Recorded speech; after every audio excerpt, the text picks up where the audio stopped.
Hello, my name is Barry and welcome to Barry's Kitchen. Today we're going to start out with a very simple recipe, chocolate chip cookies. Chocolate chip cookies, for that you're going to need one bowl to mix everything in, one wooden spoon to mix it with, a whisk. I like to use a whisk to start out with all the wet ingredients. It just mixes it a lot easier and a lot more evenly than a wooden spoon. You're going to need a couple of measuring cups to measure everything out with, a cookie sheet, and then of course an oven. And with the oven, you're going to have it at 375 degrees. You're going to cook everything about 8 to 9 minutes once it gets up to temperature. Some ovens are a little bit different than others. You're going to use 2 sticks of butter. 2 sticks of butter. That's half a pound of butter.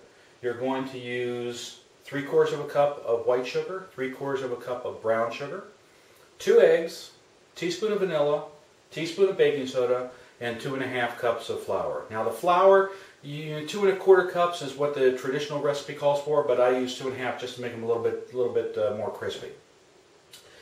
The order that you put it in, very important. You got to be able to put it in the butter and the sugars first, cream those up, then you put in the eggs and the vanilla, and then you put in the rest of the dry ingredients. So we're going to go ahead and do that. I've got my 2 sticks of butter here. Some people will take the sticks of butter and bring it out the night before. They want to be able to bake it so that it is nice and soft. Sometimes we forget and get very busy in our schedules, so what I do is I take the 2 sticks of butter, put it in a bowl, zap it in the microwave. It does pretty much the same thing and actually makes the rest of the stirring process a lot easier. Once you get done with the dough, it'll actually stiffen back up once it gets cooler.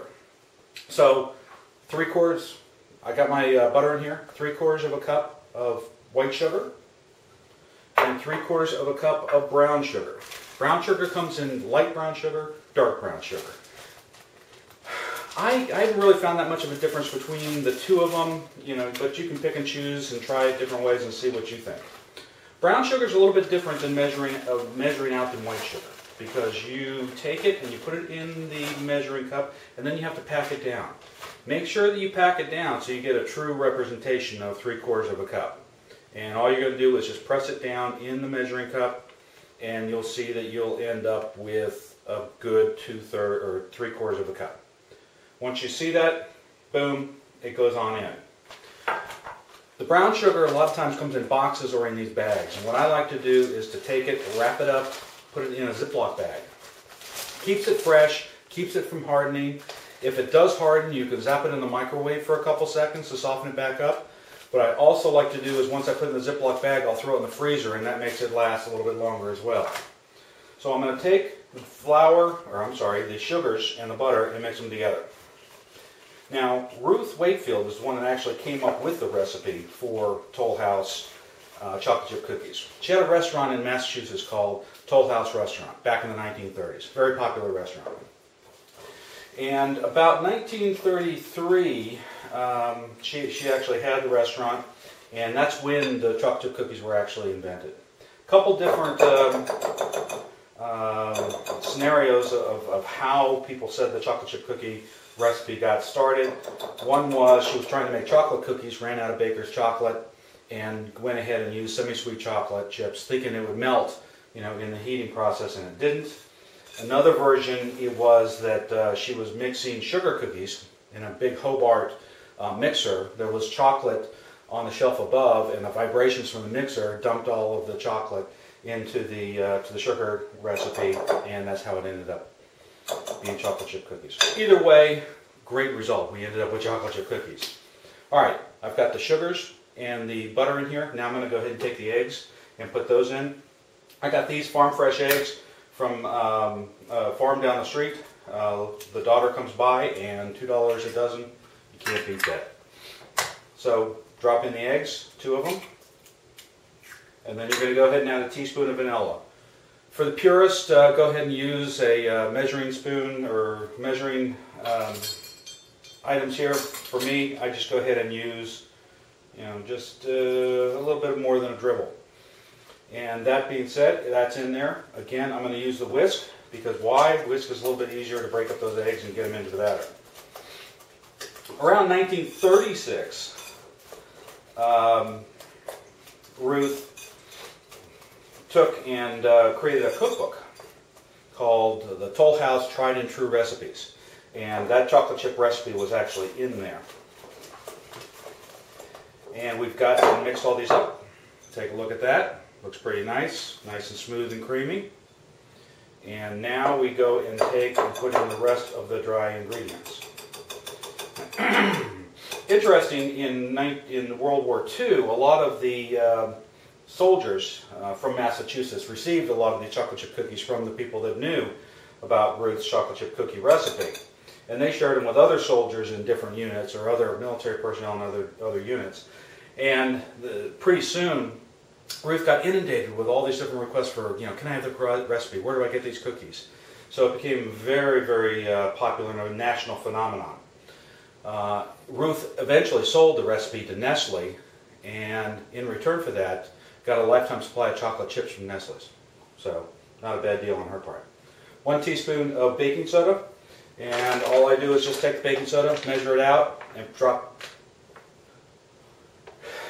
Alright, it's 12 pounds of baking soda. They actually sell it in the little boxes, which you can get in the grocery store, but I went to BJ's Costco. They've got it. I've got it there for pennies on the pound, so I went ahead and got 12 pounds of it.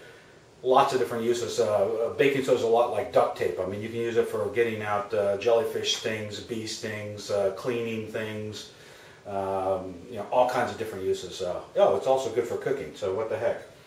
Take it, mix it in. I put the baking soda in before I put all the flour in, just to be able to get that baking soda distributed throughout, because that's going to help in the cooking process to help make the cookies light and fluffy.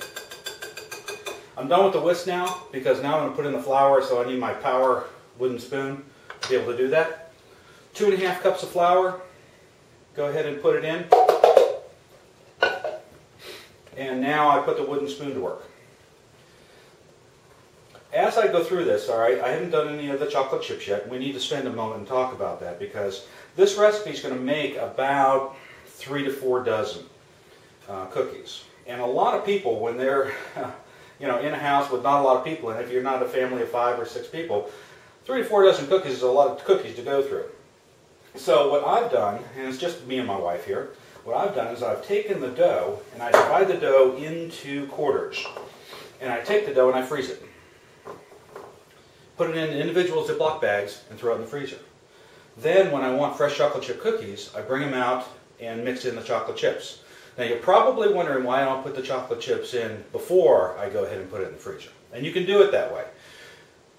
The problem is you end up with 3½ dozen cookies with chocolate chips in it. This batter freezes very well, number one. And number two is very versatile. So you can take this dough and you can use it with M&Ms. You can use it with nuts. You can use it with oatmeal. You can use it with peanut butter, with bananas, any kind of different mixtures with it. And it comes out really nice. All right. So if you don't want to be stuck with doing just chocolate chips for 3½ dozen, quarter this up, mix in your M&Ms, nuts, whatever you want to be able to do if you know ahead of time what you want to do, and then go ahead and freeze it. If you don't, just take the dough and freeze it in individual portions. Then when you're ready and have a whim for some nut cookies, you can take the dough out, mix it with some walnuts, pecans, macadamia nuts, and drop it in and put it in the cookie sheet, or on the cookie sheet, and then go ahead and cook it. So that's what I would recommend for you to be able to do. Once you're done here, again, the stand old true semi-sweet chocolate chips, 2 cups, put it in here. Then you can go ahead and mix it, and then teaspoons, just an individual teaspoon of this, drop it on a tray, and you're good to go in terms of putting it in the oven. Again, 8 to 9 minutes, depending on how you want to be able to take it out. Some people use ovens. You can also use this if you're in a small apartment. Toaster ovens. I've even seen people be able to do this in a microwave. They take a little bit of the dough, they put it on a dish, throw it in the microwave 30 seconds or so, come out. The cookies do not look pretty, but they still taste pretty darn good. So I'm going to go ahead and put chocolate chips in here, because I am going to take all of these cookies and send them over to the military personnel overseas. And it was kind of inspired by what Ruth said. So I'm going to go ahead and do that. Looks like my timer's up.